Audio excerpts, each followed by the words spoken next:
Allah dalam kedaulatannya terkadang mengizinkan perselisihan antar pribadi terjadi dalam hidup kita untuk menghasilkan pendewasaan rohani dalam diri kita. Dalam kasus ini, terjadi perselisihan antara para gembala Abraham dan para gembala Lot karena kawanan ternak mereka begitu besar. Mereka menjadi begitu kaya sehingga tidak cukup ruang untuk menampung semua berkat yang mereka miliki. Saudara pendengar, bersama dengan saya, Oti Priambodo, dalam program Jalan 66. Sebuah program di mana kita mempelajari Alkitab pasal demi pasal. Selamat datang di halaman-halaman lain dari kitab kuno yang dapat dipercaya. Dalam acara terakhir kita sudah berbicara tentang Abraham, seorang yang memiliki iman yang besar kepada Allah dan yang meninggalkan rumah dan segala sesuatu yang ia sayangi. Pergi ke suatu tempat, tetapi ia tidak tahu kemana. Allah hanya akan memberitahukan tempat tujuannya ketika dia sampai di sana. Satu cara yang luar biasa untuk memulai sebuah perjalanan, tetapi itulah yang terjadi. Perjalanan Abraham membawanya berputar-putar ke tanah Kanaan, dan perjalanannya bahkan membawanya ke Mesir untuk menghindari bencana kelaparan. Nah, hari ini kita akan melihat dalam Kejadian pasal yang ke-13. Akan ada lebih banyak lagi kesulitan yang akan menambah masalah yang sudah ia alami. Mari kita mendengarkan. Pak Yohanes akan menyampaikan tema hari ini, yaitu perselisihan dalam keluarga. Saudara yang dikasihi oleh Tuhan, senang lagi kita bersama-sama di program Jalan 66. Saya bersyukur kepada Tuhan karena saudara yang setia mendengarkan siaran ini adalah orang-orang yang dipanggil, dipilih oleh Tuhan untuk setia belajar kebenarannya. Kita harus ingat bahwa setiap firman Tuhan adalah benar dan merupakan perisai bagi mereka yang percaya kepadanya. Amin ya, amin ya. Terakhir kali kita melihat bagian awal dari 13 pasal yang menceritakan kehidupan Abraham yang terdapat dalam kitab Kejadian. Kisah ini dimulai pada pasal 12 di mana Allah memanggil Abraham ketika ia masih berada di Ur Kasdim. Nah, ketika ia masih bernama Abram dan menyuruhnya meninggalkan negerinya dan pergi ke suatu tempat yang akan ditunjukkan oleh Allah kepadanya. Abram mematuhi panggilan tersebut tanpa mengetahui kemana ia akan pergi. Rasanya kok luar biasa ya. Tetapi dia tidak pergi sendirian. Ya, dia membawa serta istrinya Sarai dan keluarga lainnya. Ada ayahnya Tera, keponakannya Lot, dan entah berapa banyak pelayan untuk membantu mengurus ternak yang mereka miliki. Kita harus ingat bahwa Abraham adalah seorang pengembara. Dia tinggal di tenda-tenda dan harus menyediakan tidak hanya untuk keluarganya, tetapi juga untuk ternak besar yang dibawanya. Begitu banyak, bisa kita bayangkan. Allah berjanji untuk memberinya tanah. Berjanji kepadanya bahwa dia akan membuat sebuah bangsa yang besar dari keturunannya, yang merupakan hal yang luar biasa, mengingat dia tidak memiliki anak pada saat itu. Dan meskipun dia tinggal di tanah yang dijanjikan, dia masih harus menghadapi berbagai kesulitan hidup. Dia pergi ke Mesir untuk menghindari kelaparan, tetapi berbohong kepada Firaun tentang Sarai, dengan menyebutnya sebagai apa, saudara? Saudara perempuannya. Karena dia takut juga kan, wah ini nanti kalau dia tahu istri saya pasti akan dibunuhnya. Ya ini manusiawi ya. Dan Firaun menegurnya dengan keras karena telah berbohong. Ternyata Firaun bukanlah pembunuh seperti yang ditakutkan Abram. Dan dia adalah seorang yang pakai logika begitu ya. Ternyata selama di Mesir, Abram mendapatkan seorang hamba perempuan bernama Hagar. Hal ini terbukti menjadi sumber masalah juga dalam kehidupan mereka. Seperti yang kita lihat di pasal-pasal selanjutnya. Dan sekarang kita sampai pada pasal 13. Silakan siapkan Alkitab saudara, baik elektronik maupun cetakan. Kita cermati bersama-sama dari pasal 13 ini. Saya akan baca untuk saudara. Maka pergilah Abram dari Mesir ke tanah Negeb dengan istrinya dan segala kepunyaannya, dan Lot pun bersama-sama dengan dia. Ya, ini Negeb adalah daerah gurun di selatan Israel saat ini. Adapun Abram sangat kaya, banyak ternak, perak, dan emasnya.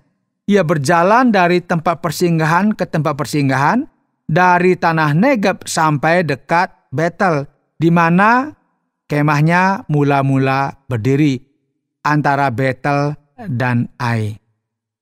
Jadi yang akan saya ucapkan Aye untuk menghindari kebingungan dengan Ai. Jadi kayak Ai begitu ya, Ai jadi Aye. Ini kadang-kadang bingung juga karena kadang-kadang Ai. Nah, ayat yang 4, ke tempat mezbah yang dibuatnya dahulu di sana, disitulah Abram memanggil nama Tuhan. Saudara, terbukti di sini Abram belajar berdoa dan berinteraksi kepada Allah. Sampai sekarang, ya saya pikir ya Abram hanya menjadi pendengar yang baik dan taat. Pergi, dengar aja. Sekarang dia mulai apa? Berinteraksi. Juga Lot yang ikut bersama-sama dengan Abram mempunyai domba dan lembu dan kemah. Tetapi negeri itu tidak cukup luas bagi mereka untuk diam bersama-sama. Sebab harta milik mereka amat banyak, sehingga mereka tidak dapat diam bersama-sama. Karena itu terjadilah perkelahian antara para gembala Abram dan para gembala Lot. Waktu itu orang Kanaan dan orang Feres diam di negeri itu. Ya, di sini kita melihat titik di mana Abram dan Lot harus merundingkan sebuah penyelesaian sebelum hal ini berubah menjadi perselisihan. Ya, ancaman dari luar dapat menyebabkan ketegangan dalam hubungan. Terutama ketika ada beberapa solusi yang disarankan dan setiap orang memiliki pendapat yang berbeda tentang apa yang harus dilakukan. Bisa menjadi masalah dalam keluarga. Nah, ini juga dialami oleh Abram dan Lot. Maka berkatalah Abram kepada Lot, "Janganlah kiranya ada perkelahian antara aku dan engkau, dan antara para gembalaku dan para gembalamu, sebab kita ini kerabat. Bukankah seluruh negeri ini terbuka untuk engkau? Baiklah, pisahkan dirimu daripadaku. Jika engkau ke kiri, maka aku ke kanan. Jika engkau ke kanan, maka aku ke kiri." Saudara, perhatikan ya, Abram memberi pilihan pertama kepada keponakannya, dan itu adalah hal yang sangat sopan untuk dilakukan. Silakan pilih. Nanti kalau kamu ke kanan, ya saya ke kiri. Kalau kamu ke kiri, saya ke kanan. Ayat 10, Lot melayangkan pandangnya dan dilihatnya bahwa seluruh lembah Yordan banyak air, seperti taman Tuhan, seperti tanah Mesir sampai ke Soar. Hal itu terjadi sebelum Tuhan memusnahkan Sodom dan Gomora. Sebab itu Lot memilih baginya seluruh lembah Yordan itu, lalu ia berangkat ke sebelah timur dan mereka berpisah. Abram menetap di tanah Kanaan, tetapi Lot menetap di kota-kota lembah Yordan dan berkemah di dekat Sodom. Adapun orang Sodom sangat jahat dan berdosa terhadap Tuhan. Terlihat ya, Lot memilih apa yang terlihat baik baginya. Tanah menuju Sodom adalah lembah yang subur dan hijau, yang pada saat itu baik untuk ternak. Dia nggak peduli betapa korupnya masyarakat di sana. Dia hanya memikirkan, wah ini bagus nih untuk kekayaan. Ini bisa ternak saya, mendapat rumput dan sebagainya. Ini kan lembah yang sangat hijau. Abraham kemudian dipaksa untuk mengambil apa yang tersisa, tanah Kanaan. Tetapi Allah yang mengatur langkah-langkah orang baik, bahkan mengatur hal ini yang akan kita lihat nanti. Nah, setelah Lot berpisah dari Abram, berfirmanlah Tuhan kepada Abram, "Pandanglah sekelilingmu dan lihatlah dari tempat engkau berdiri itu ke timur dan barat, utara dan selatan.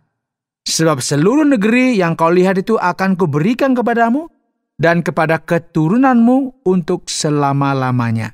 Dan aku akan menjadikan keturunanmu seperti debu tanah banyaknya, sehingga jika seandainya ada yang dapat menghitung debu tanah, keturunanmu pun akan dapat dihitung juga.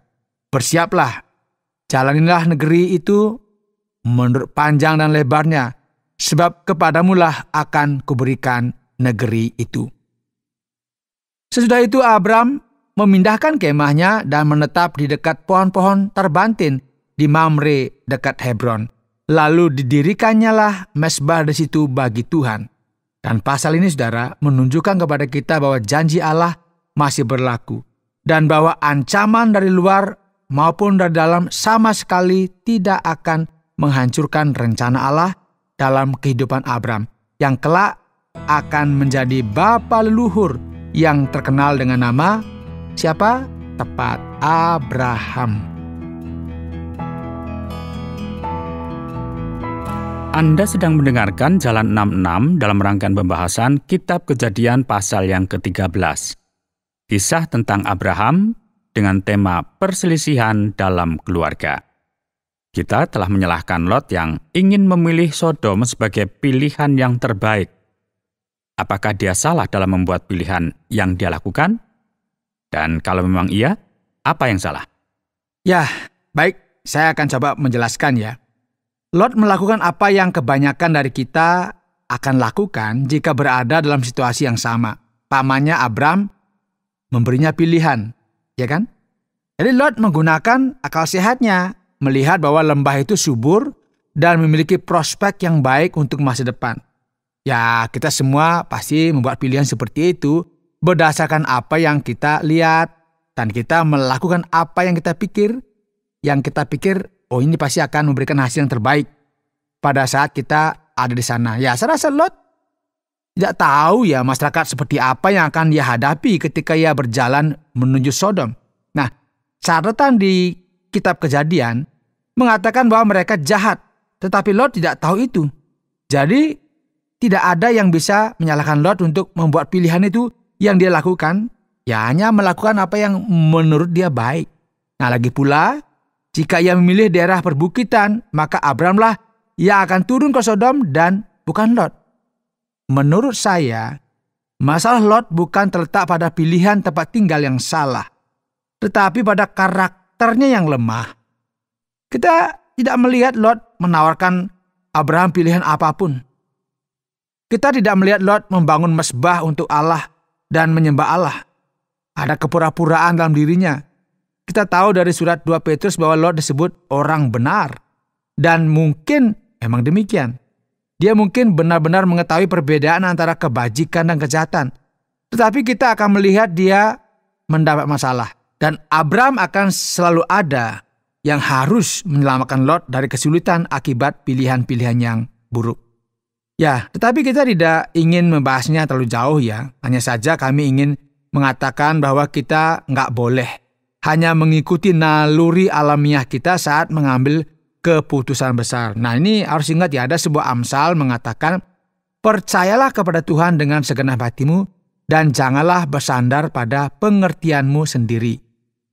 Dalam segala jalanmu akuilah dia, dan inilah dia. Dia akan mengarahkan jalanmu. Ya, saran saya kepada siapapun adalah untuk berkonsultasi kepada Allah setiap kali Anda membuat pilihan yang besar. Apakah akan kuliah, atau kita akan ngambil jurusan apa, sekolah apa yang akan diikuti, ya, tawaran pekerjaan apa yang akan diambil, di mana akan tinggal, properti apa yang akan dibeli atau disewa, dengan siapa kita akan menikah. Ya, semua itu adalah keputusan yang dapat mengubah kehidupan kita dan yang akan menentukan arah hidup kita. Dan kita harus bijaksana dalam membuat pilihan-pilihan tersebut. Namun demikian, meskipun dengan upaya terbaik, kita tidak dapat memprediksi setiap masalah dan tidak memiliki jaminan bahwa semuanya akan berjalan dengan baik sesuai dengan rencana kita. Pasti nggak bisa ya. Nah, satu-satunya hal yang dapat kita yakini adalah bahwa Allah itu akan selalu menolong kita. Dia akan selalu memberikan kepada kita arahan-arahan jika kita mau bersandar kepada Dia. Jadi kembangkanlah kehidupan rohani. Libatkan Allah yang hidup dalam proses pengambilan keputusan Anda. Tapi kalau kita perhatikan, bukankah seharusnya Lot ini belajar sesuatu tentang iman kepada Allah dari pamannya? Ya, saya rasa dia belajar lah, pastilah tahu bagaimana, karena dia kan sudah selalu bersama-sama dengan Abraham. Tetapi ingat ya, iman Abraham dan Lot pasti merupakan iman yang boleh kita katakan primitif gitu ya. Allah menyatakan dirinya dan mereka dapat mengikuti petunjuk-petunjuk itu, tetapi mereka tidak memiliki hukum Taurat Musa atau kitab-kitab suci lainnya untuk membimbing mereka seperti kita saat ini lengkap kan punya Alkitab itu. Mereka bukan ahli Alkitab, nggak paham juga karena belum ada. Mereka suruh ke timur begitu aja. Ya, mereka dibawa keluar dari negeri yang tadinya mereka berada di lingkungan penyembah berhala dan belajar tentang Allah yang hidup dan benar akan menjadi sebuah proses pembelajaran bagi mereka berdua. Mereka ini sebenarnya sedang apa? Sedang berproses. Sehingga kita bisa tahulah bagaimana mereka juga tahu apa yang dialami itu semua sebuah proses yang harus dilewati. Pasti sudah ada pengetahuan tentang hukum-hukum moral Allah sebelum pemberian Taurat. Pasal ini menceritakan bagaimana orang-orang Sodom berdosa, dan mereka pasti sudah mengetahuinya. Ya, pasti ada pengetahuan tentang yang benar dan yang salah yang terlihat jelas di beberapa tempat. Tapi ingatlah ya, ketika Abraham berbohong kepada Firaun tentang Sarai dengan menyebutnya sebagai saudara perempuannya. Dan Firaun akan mengambilnya sebagai istri. Tetapi ketika dia mengetahui kebenarannya, dia tahu bahwa mengambil istri orang lain adalah salah. Dan dia juga menegur Abraham karena telah berbohong. Jadi mereka tahu bahwa perzinahan dan memberikan kesaksian palsu itu dosa. Ini semua terjadi sebelum hukum Taurat Musa itu ditulis, diberi. Jadi mereka sudah memahami apa itu hukum Allah. Kita juga menemukan hal yang sama dalam kitab Ayub, yang dianggap sebagai salah satu kitab pertama dalam Alkitab yang ditulis. Orang-orang itu juga memiliki pengetahuan tentang yang benar dan yang salah. Surat Petrus yang kedua dalam Perjanjian Baru, bisa kita lihat di sana, mengatakan bahwa Lot adalah orang benar, meskipun ia mungkin tidak terlihat seperti itu dalam kisah Kejadian.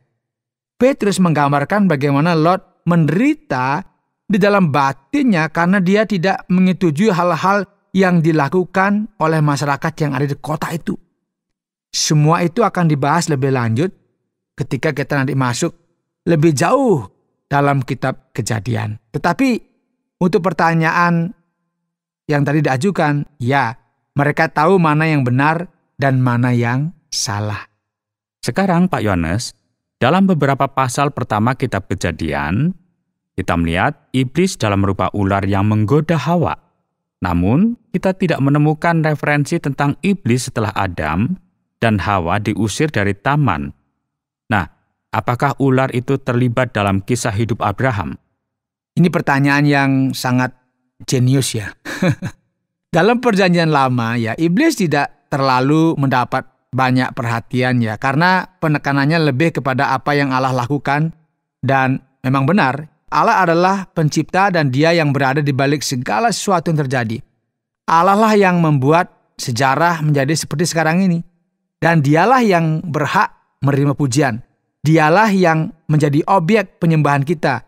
Nah, iblis nggak pantas dipublikasikan. Ya, dia hanyalah makhluk, malaikat yang jatuh, yang memberontak terhadap Allah dan sangat berkuasa. Dia selalu mencoba untuk memutarbalikkan dan menghalangi setiap hal baik yang Allah lakukan. Tetapi makhluk itu tidak pernah berhasil mengalahkan Sang Pencipta. Allah selalu mengalahkannya di setiap kesempatan. Iblis hanya memiliki kuasa untuk apa?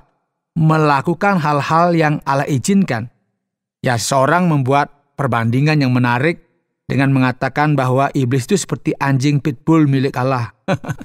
Dia menggeram dan menggonggong, tetapi dia diikat dengan tali, dan Allah hanya membiarkannya pergi sejauh ini sebelum Allah menarik tali itu. Jadi ada tali, oke, pergi 3 meter, setelah itu tarik lagi.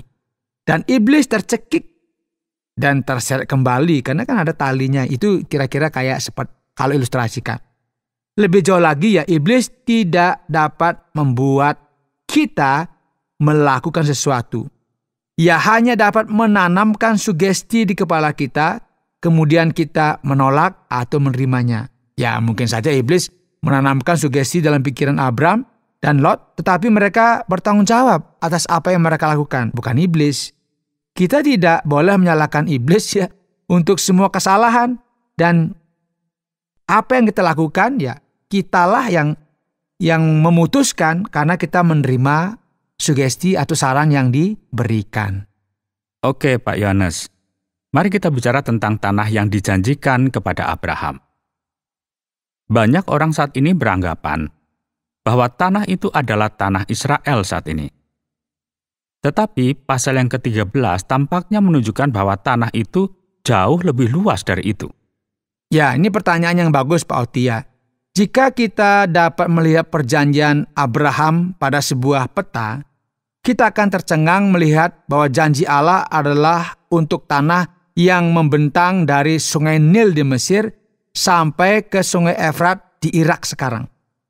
Dan segala sesuatu yang ada di antaranya itu menjadi bagiannya. Tanah itu juga mencakup seluruh semenanjung Arab Saudi. Jadi itu bukan hanya Israel sebenarnya. Sekarang sebagai tinjauan ya, mari kita tinjau kembali pelajaran yang telah kita pelajari tentang perjanjian Allah. Perjanjian adalah sebuah perjanjian yang dibuat oleh dua pihak untuk saling menguntungkan, yang merinci tanggung jawab masing-masing pihak. Ya, setiap pihak berjanji untuk memenuhi kesepakatan mereka, benar ya? Jika salah satu pihak mengingkari janjinya, maka perjanjian itu menjadi batal demi hukum. Itu kalau bahasa hukumnya. Nah, ketika Allah membuat sebuah perjanjian, Dia bermaksud untuk menepati janjinya. Tapi kita ingat juga, tetapi dalam perjanjian itu kan ada dua jenis ya. Dibuat dengan manusia itu ada yang bersyarat dan tidak bersyarat. Ketika sebuah perjanjian bersyarat, seperti Dia buat dengan Salomo ketika dia menjadi raja. Dia akan menepati janjinya hanya selama pihak lain menepati janjinya. Nah, ketika Salomo melanggar kepercayaan kepada Allah dan mulai menyembah berhala, perjanjian itu dilanggar. Tetapi dalam perjanjian tanpa syarat, Allah akan menepati janjinya meskipun pihak lain tidak menepati janjinya. Allah berjanji untuk menyelamatkan setiap orang yang percaya kepada nama anaknya yang tunggal, yaitu Tuhan Yesus Kristus, meskipun orang percaya itu tidak bertindak dengan sempurna. Hal itu tidak bersyarat. Tanah yang dijanjikan Allah kepada Abraham juga tidak bersyarat. Setelah bangsa Israel kembali dari Mesir, dengan penaklukan yang telah mereka lakukan, dan seluruh 12 suku yang ada, maka ya mereka secara efektif memiliki tanah yang telah dijanjikan Allah kepada Abraham dan keturunannya. Apakah perjanjian itu masih berlaku dan juga sekarang Mesias telah datang dan kita berada di zaman gereja? Saya nggak memiliki otoritas untuk mengatakannya ya. Yang dapat kita lakukan adalah melihat kembali sejarah negara Yahudi dan melihat bahwa Israel terus ada sebagai sebuah bangsa di wilayah tanah itu. Nah, sebagai orang Kristen, peran kita adalah untuk memberitakan Injil Kristus dan memiliki sikap kasih dan rasa hormat kepada semua orang seperti yang ada di dalam diri kita. Saya pikir sampai Yesus datang kembali dan meluruskan segala sesuatunya yang mana Dia akan melakukannya ya, kita harus terus memberitakan Injil. Allah akan bertindak dan menggenapi apapun ya yang telah Ia rencanakan. Sementara itu, gereja harus berdoa untuk semua bangsa ya. Untuk Israel kita doakan biar mereka bertobat.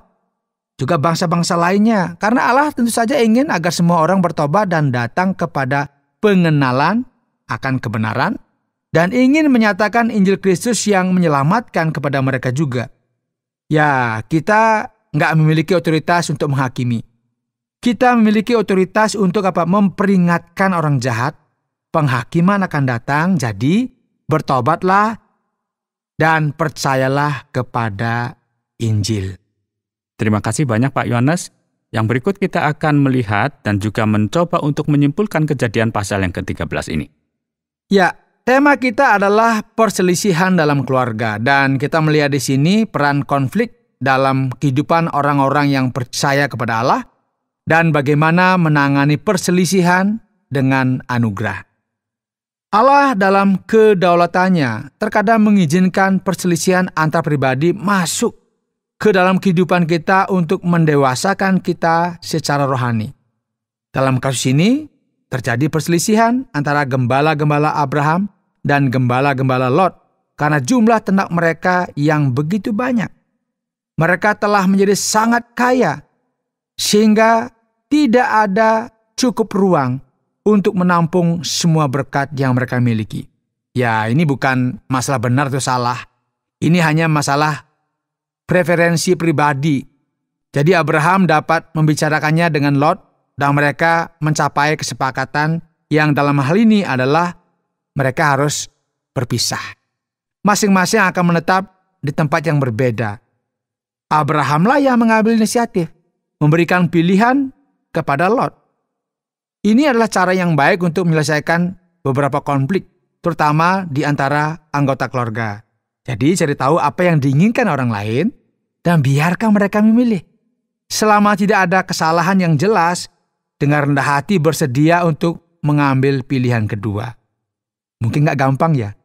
Abraham secara ilahi dibimbing oleh Allah untuk melakukannya dengan cara ini. Dan Lot mungkin juga mendapat pelajaran. Karena dialah yang menemukan bahwa padang rumput yang paling hijau tidak selalu yang terbaik. Dengan cara yang sama, saudaraku. Jangan biarkan konflik dan masalah menghalangi Anda untuk taat kepada Allah. Ya, mungkin saja Allah akan menuntun Anda melaluinya, dan Anda akan menjadi lebih baik karena telah menghadapinya dengan tenang dan dengan iman kepada Tuhan. Baiklah, terima kasih Pak Yohanes. Kita baru saja mempelajari Kejadian pasal yang ke-13 dan berharap akan bertemu kembali di program yang berikutnya saat kita mempelajari kehidupan Abraham dalam kitab Kejadian. Saudara pendengar, karena waktu yang tidak memungkinkan, kita akhiri program Jalan 66 kali ini. Kami menantikan Anda untuk tetap mengikuti pelajaran berikut dalam lanjutan pembelajaran Alkitab yang memberikan pelajaran menyeluruh tentang firman Tuhan. Jika Anda memiliki pertanyaan atau berespon terhadap topik berhubungan dengan program ini, silakan menyampaikan melalui WhatsApp ke nomor 081 333 777 386. 081 333 777 386. Terima kasih atas perhatian Anda.